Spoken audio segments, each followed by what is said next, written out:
Hello everyone. This video is a very basic introduction to APA style formatting for a paper. APA stands for American Psychological Association, and they're currently using the 7th edition of their style guide. In colleges or universities, the following departments will most often use APA format: psychology, criminal justice, sociology, nursing, business, and government. These departments fall under the category of social sciences. In APA formatting, what matters is the currency of your research. So the date something was published adds weight to its credibility and adds weight to your ability to use it well in your paper. So currency is for current.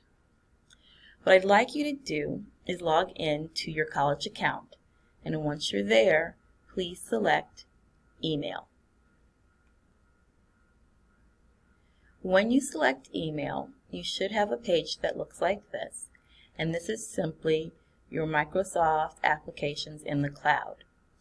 If your applications are not horizontal but vertical instead, don't panic. Sometimes things can change when you're using online technology or cloud technology. Simply make sure that you know what app you want to use and select it. I would like you to please select Word. Once you select Word, you should be taken to this page, and you have several choices from here. You can select New Blank Document, you can select APA style paper, or you can select MLA style paper. I like the templates, and I think they're wonderful for people who don't know where to begin. I would just caution you that the templates aren't always exactly correct. So even though you have them here and they can help you begin formatting your paper, it always pays to use another source to check your formatting. From this space, what I would like you to do is to actually wait and pay attention to what I'm going to show you. If you want to follow along and create this document yourself, you can actually select New Blank Document.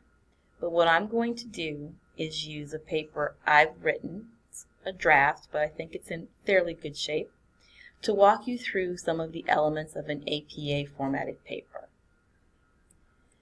So you'll notice that you don't see the body of my paper right here. What you see right now is what we call the running header. APA format requires a running header, which should include the title of your paper, and it should be left justified or left aligned, and the page numbers, which should be right justified or right aligned. If you insert the header, you don't have to put in the page number.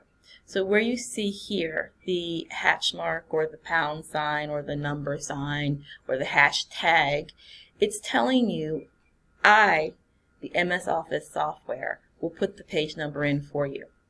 Students will often put in the number 1 on the first page.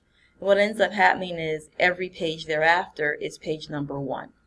You don't have to do that.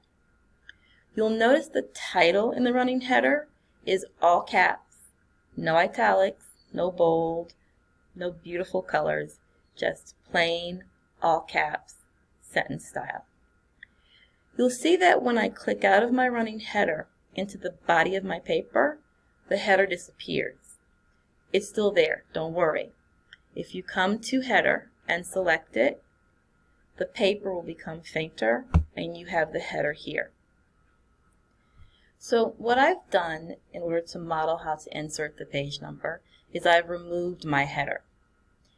When you come to your choices here at the top, you can choose Home or Insert or Layout, several different places you can go to try to format your paper.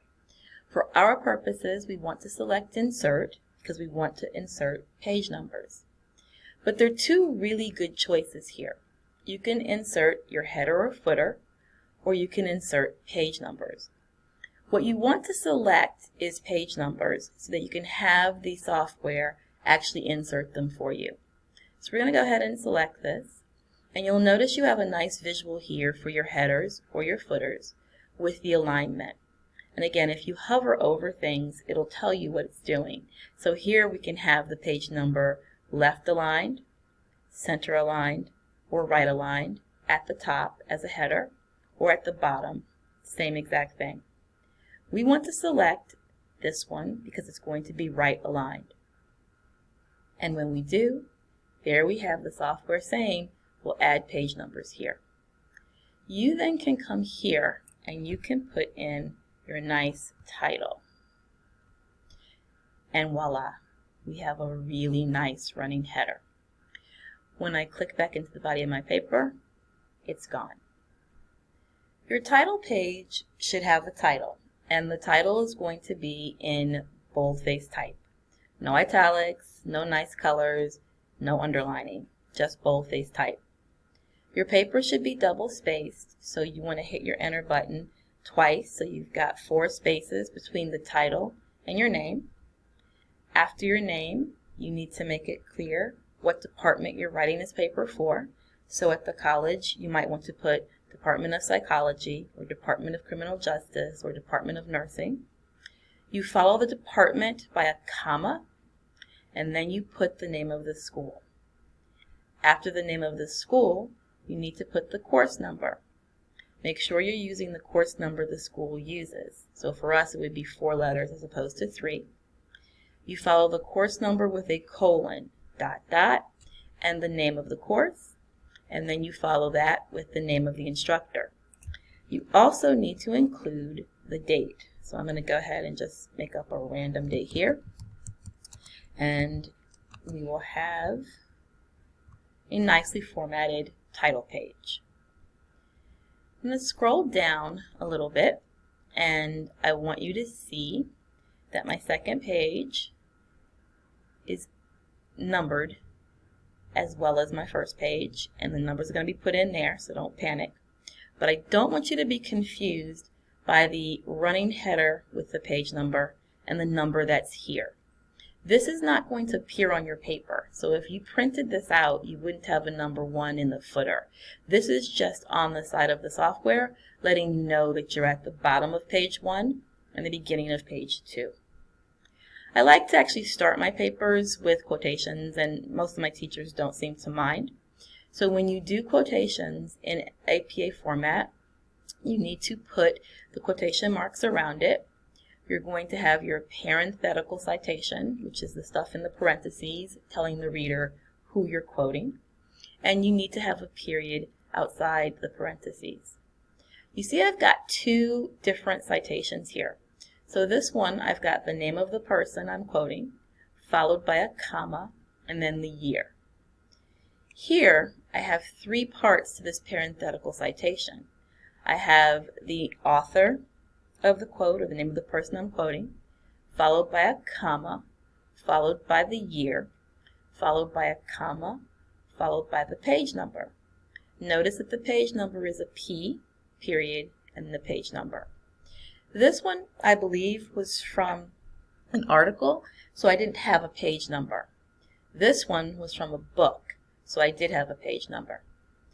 If this quote had actually begun on page 27 and continued to page 28, I would need to indicate that by giving the reader 2 P's, followed by a period, the number 27 for the first page number, a dash, in the wrong place. I apologize for that. It's a little early in the morning, so I'm not quite as awake as I need to be, but that's okay. So I want to have the page number. This is making for an interesting video.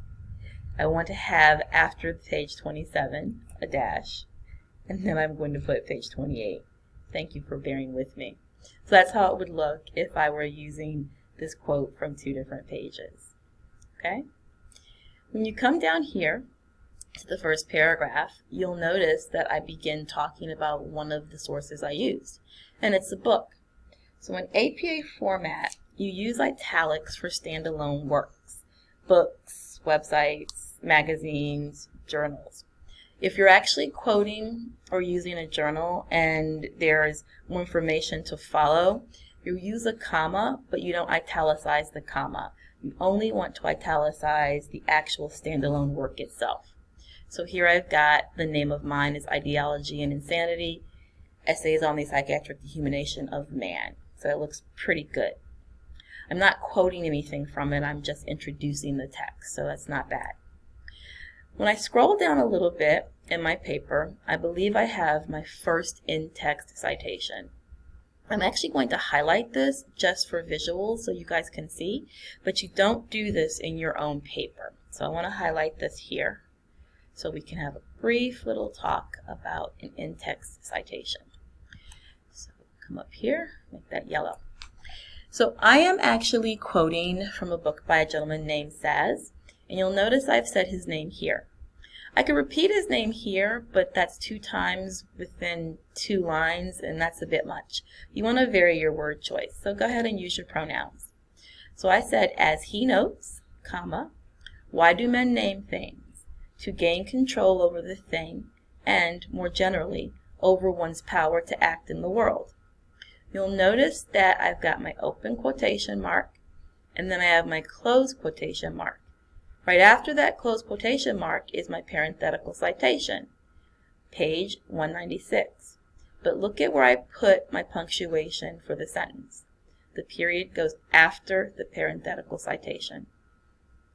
Now the reason I have this in brackets is because in the original text, this was a capital W. What I'm telling the reader here is I've made this lowercase just for syntactical purposes. It looks better for me to have, as he notes, why do men name things with a lowercase w. Notes is also a pretty good reporting verb for me to use here. I could say as he states or as he writes. The 3 of those are kind of equal in terms of what I want to get across to the reader. But think really clearly about your point and what reporting verb would work the best. Okay? So you really want to be clear about getting your reader on board with your writing. So that's pretty good, and I'm happy with that. I'm going to come down to my next in-text citation, and it's the beginning of the next paragraph, and I'll do the same thing. I'll put this in some really nice yellow highlights so it looks pretty good. So here I'm talking about the second element I was required to put in the paper, but you'll notice I don't have quotation marks around it. It's because I paraphrased what the author said. Even when you paraphrase, you need to attribute the work to another. So in the parenthetical citation, I have the name of the person I'm paraphrasing, followed by a comma, followed by a P for the page number, followed by the page number, followed by my closing quotation. My closing punctuation, which is a period. For this next part, I want to show you what a block quotation would look like in APA format. Block quotations are really useful when you can't paraphrase because what the writer has said is so good, you really want to use it to make your point. You'll notice that I begin a paragraph here, it's nicely indented, and when I get to this part, I need to begin my block quotation. So I have, however, these cases ignore the fact that. And then I did that cute little thing where I put my brackets and I make this a lowercase h. But in APA format, you don't have to do that. In APA format, what you want to do on this line before the block quotation is put a colon. And you don't have to indicate to the person that this was uppercase. Just go ahead and keep it uppercase. That's APA style.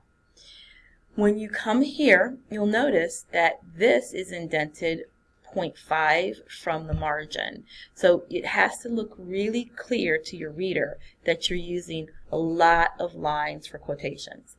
Normally we'll say in MLA format 4 lines or more block quotes. APA format suggests 40 characters or 40 words or more. I have to go back and check that, but just know it's not the lines for APA, it's the number which matters. Once I've actually done that and I've written the entire quote here, I have to put my source. So here I've got the authors, there are two. I've got a comma, the year, a comma, P for the page number, and a period after the parenthetical citation. You'll notice that the two authors are separated by an ampersand. You need to do that. You do not want to say and in APA format, okay? If you had more than two authors, you could list the 3 or the 4 if you wanted to, but you could also simply say Williams et al., which indicates to the reader that Williams wrote this with a whole lot of other people.